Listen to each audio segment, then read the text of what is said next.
My name is Elena Cruz. I'm 28, and I have always been the one who thinks logistics are love. 3 years is long enough to mean something and short enough to still feel like a promise.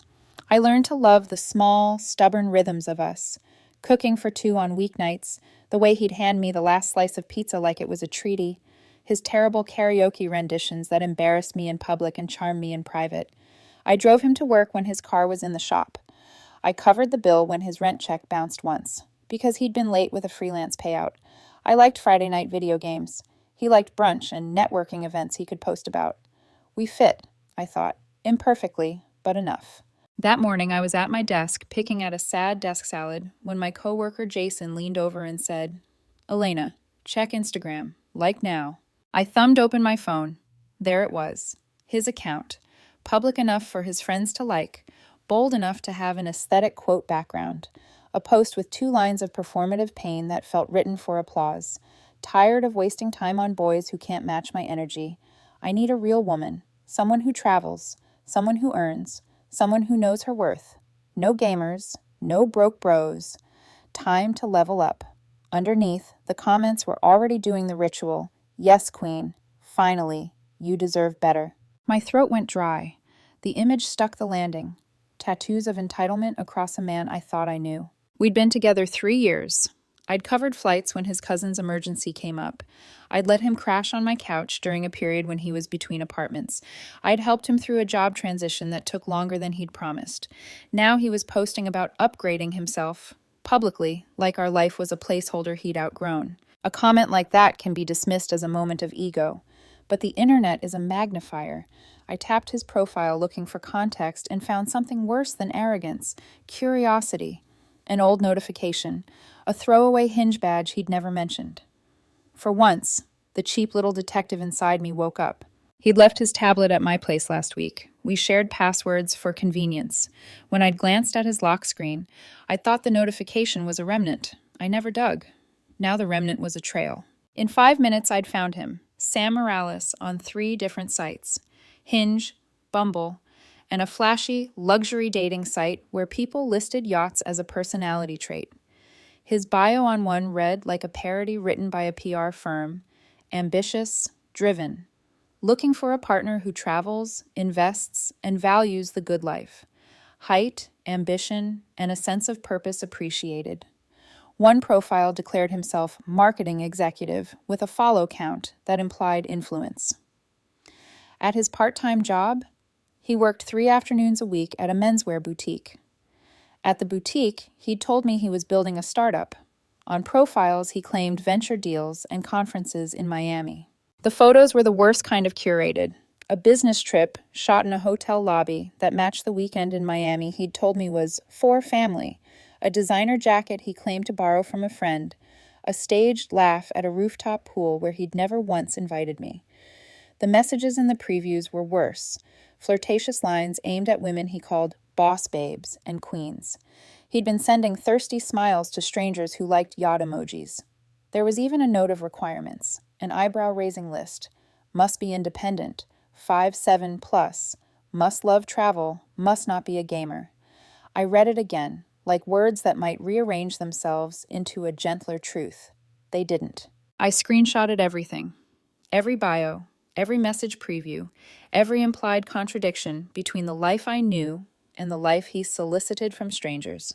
Then I remembered Sam's father, Carlos Morales. Carlos had paid a portion of Sam's rent for the past 2 years under the guise of helping him get on his feet. He was old school, the sort of man who still used formal salutations and believed in the currency of reputation. He was also a family man, proud, controlling, and oblivious in small, protective ways.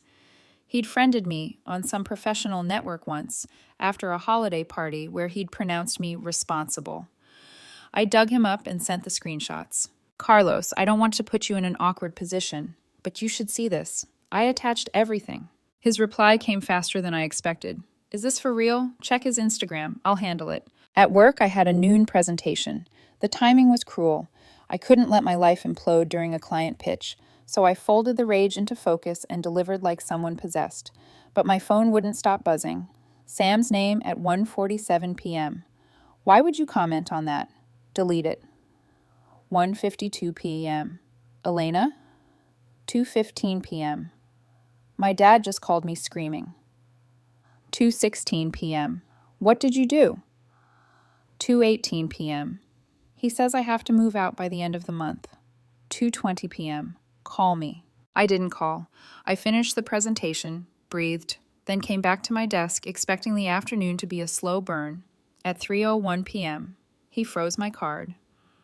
3:02 p.m., the one I use for emergencies. 3:05 p.m., this is financial abuse. 3:08 p.m., I'm coming over after work. None of that sounded like contrition. It sounded like someone who had been caught mid-performance. I texted back with something I hoped sounded measured. I won't be home tonight. Good luck. Then I called our apartment manager. Sam had a key, but he wasn't on the lease. I asked for an emergency lock change. There's a price for dignity, $150 and 20 minutes of bureaucracy, and I paid it. Worth every penny. By 5, the post was gone. The internet is less forgiving than deletion. Friends had screenshotted it, spreading it like wildfire in the way people do when they find blood in an argument. Carlos sent me a message at 5:17 p.m. I gave him 72 hours, been covering $2,000 of rent for him. He told me he was saving. Turns out he's been spending on flights and clothes. Thank you for the screenshots. I needed to see it. That text felt like a verdict. Sam went into overdrive. Rather than apologize, he doubled down, publicly and theatrically. He made a short video claiming he was being honest about leveling up and framed his father as controlling, an obstacle to his rise. He posted it on platforms where performative victimhood collects sympathy, and he expected me to be the villain for exposing him. But here's the part that felt like a crack in the whole charade. One of the men he'd been messaging, someone named Bryson in the original previews, responded exactly the way you'd imagine to a curated persona. Bryson ghosted him. Sam tried the friends who'd been cheering on his upgrade and found their applause was for the idea of him, not for him in a crisis. His cousin who'd commented, "Yes," was suddenly out of town. His circles evaporated. When he finally showed up at my building at 4:45 p.m., flanked by a stranger I didn't recognize, someone he'd obviously pulled from an app, the facade was thinner than the cardboard boxes he carried. The stranger made an awkward comment about thinking Sam owned a condo downtown. Sam's face collapsed into something between panic and resignation. He hadn't planned the logistics. He didn't know how to move because he'd never had to. He'd outsourced the fantasy. Now he had to live the unglamorous reality. He left after the stranger loaded 2 boxes and then fled, and Sam had to take an Uber with the rest because, as it turned out, he still didn't drive. The humiliation hung like cheap perfume, noisy, cheap, impossible to air out with words alone. Over the next 48 hours, the story metastasized. Sam posted a video about being financially controlled, and the internet supplied its predictable reactions. He tried to stage emotional scenes where he was the oppressed artist and I, the ungrateful partner. People took sides in 140 characters. But the screenshots stayed. A father leaning away, a boyfriend caught writing standards he didn't live up to. And me, sitting at my table that first night after work, the salad gone cold, realizing that a person you love can be a stranger who borrowed your couch, your time, and your patience until it suited him to be someone else. There's something clarifying about being humiliated in public. It strips romance down to its raw contract. I'd been generous because I loved him. He'd treated generosity like leverage. I felt foolish, then furious, then oddly free enough to let the lock change be an act of closing a chapter. I saved one last screenshot before bed. His profile, still alive on the dating site, updated with a new photo and a new line about looking for someone serious. The capitalization felt like a dare. It was only the beginning. I didn't hear from Sam for 3 days after he'd moved out. That silence was deceptive, the kind that hums under your skin before the next storm. On the 4th morning, my coworker Jason slid his phone across the desk with a grimace. You might want to see this. Sam had gone live. The video thumbnail was ridiculous. Him in a hoodie, staring at the camera like a man wronged by destiny. The caption, "When loyalty turns into control, my story." He talked for 12 minutes straight about toxic people who don't want to see others grow. According to him, He was a visionary, sabotaged by those afraid of his ambition. Me and his father were painted as villains, controllers, manipulators, energy drainers. He used all the words you'd expect from someone fluent in online therapy speak, but allergic to actual accountability. The comments section was merciless. A few die-hard fans chimed in. "You deserve peace, King." But most said what everyone else was thinking. "Bro, you got caught." The internet, for once, was honest. That afternoon, Carlos called me. His voice was strained, heavier than guilt. "He's blaming everyone but himself," he said. "I've spent 2 years paying his rent, covering his debts, and what does he do? He uses my money to pretend he's successful online. That boy needs a wake-up call." I hesitated. Maybe he's just embarrassed? "Embarrassment isn't an excuse for lies, Elena. You showed me the truth. I'm not angry at you for that. I'm angry at myself for letting it get this far." His tone softened. "I'm sorry you got dragged into this." That apology hit harder than I expected. No one ever apologizes for your heartbreak. They usually treat it like a weather report. Unfortunate, but inevitable. Later that night, a text buzzed through from an unfamiliar number. "Unknown. You shouldn't have sent those screenshots to my dad. You ruined my life." Me. "You ruined it yourself, Sam. I just stopped pretending not to see." He didn't reply, but within hours, another storm was brewing. Sam's TikTok account, yes, the same one where he'd once posted fitness challenges, was suddenly flooded with videos about escaping financial manipulation and recovering from narcissistic abuse. The hashtags were predictable. #healing, #truth, #my turn. Each video had fewer views than the last. The mask was cracking. A week later, someone tagged me in a comment under a gossip compilation video. "Isn't this the guy whose dad kicked him out for lying about a business?" The clip had already hit 30K views.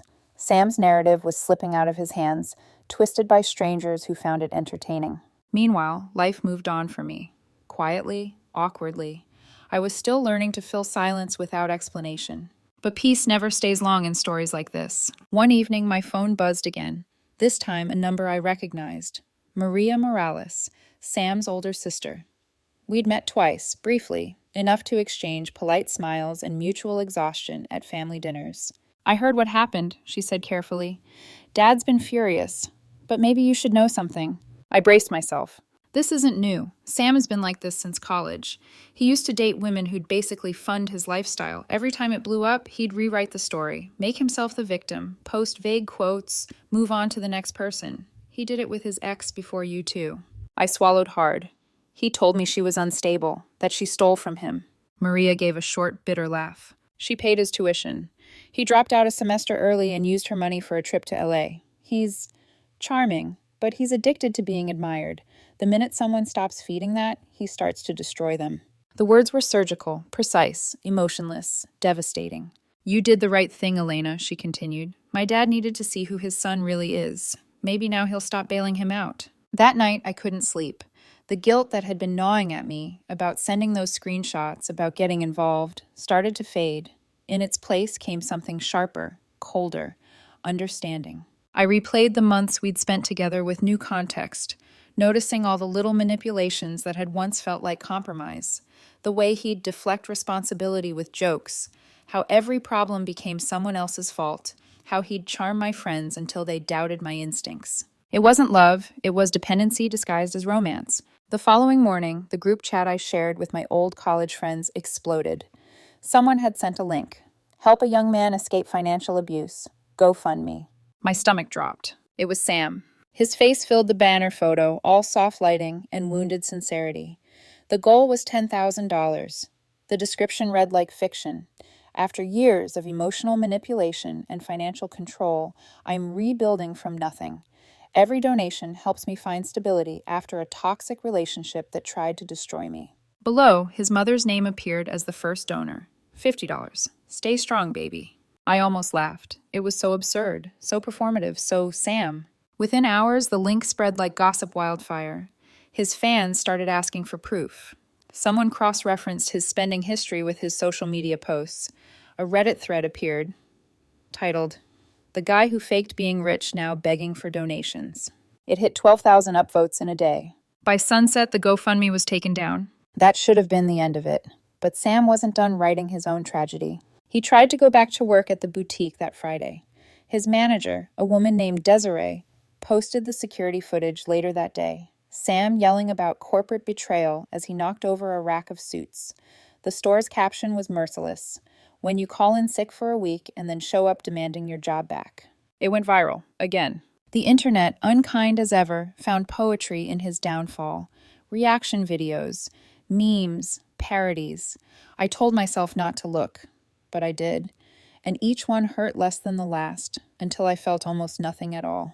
The final crack came from Maria again. She texted me 2 lines late that night. "He maxed out 3 credit cards. Dad's cutting him off. He's finally broke." A pause, then another message. "But don't think this is over. People like him always find someone new to believe them." I looked out my window, at the city lights flickering like lies pretending to be stars. She was right. Sam wasn't done yet. He was just between performances. 6 months later, Sam was mostly a ghost. His videos were gone, his accounts wiped clean. Even the gossip threads that once dissected every frame of his downfall had moved on to fresher drama. But ghosts have a way of finding new forms to haunt you. Sometimes it was a message request on Instagram. "Hey, just curious, what really happened between you and Sam?" Other times it was subtler. A mutual acquaintance mentioning he'd moved out of state or that he was doing better now, really focused on himself. I'd nod politely, as if those words didn't feel like knives turned gently in the dark. In the beginning, I told myself I was over it. I'd redecorated my apartment, started therapy, even learned how to cook for one without it feeling like a countdown to loneliness. But grief has strange timing. It doesn't hit when things fall apart. It sneaks up when everything seems fixed. One night, while scrolling aimlessly through TikTok, a video caught my eye. A familiar voice. He was back. The username was different, but the cadence, the soft, deliberate pauses, was unmistakable. The background, an Airbnb bedroom pretending to be a home. The caption read, "Growth isn't linear. Sometimes you have to lose everything to find yourself." He was talking about redemption, about pain, about how certain people tried to destroy his potential, but how he'd forgiven them. I didn't finish the video. I didn't need to. It wasn't anger I felt, not disgust, not even fear, just exhaustion. He'd turned his failure into content again. He'd repackaged his own destruction into a story with a moral that made him the hero. And maybe that's what people like him do best. They survive through reinvention, through selective memory. 2 days later, I ran into him. It wasn't cinematic. No rain, no music swelling in the background. Just a grocery store on a quiet Tuesday. He looked thinner, older, the kind of tired that no amount of charm could hide. But when he saw me, that old reflex kicked in. His smile flickered to life, automatic, almost rehearsed. "Elena," he said softly, like my name was still something he owned. I didn't respond right away. "I didn't expect to see you," he continued. "I wanted to apologize. For everything. I've changed. I know I hurt you, but I was lost back then. I'm trying to make things right now." His tone was careful, calibrated, the way someone speaks when they're testing the water before deciding whether to lie or cry. "I hope you're doing okay," he added. I could have said 1,000 things. I could have asked if he remembered the night I begged him to tell the truth, or if he ever thought about the people he'd used up and discarded.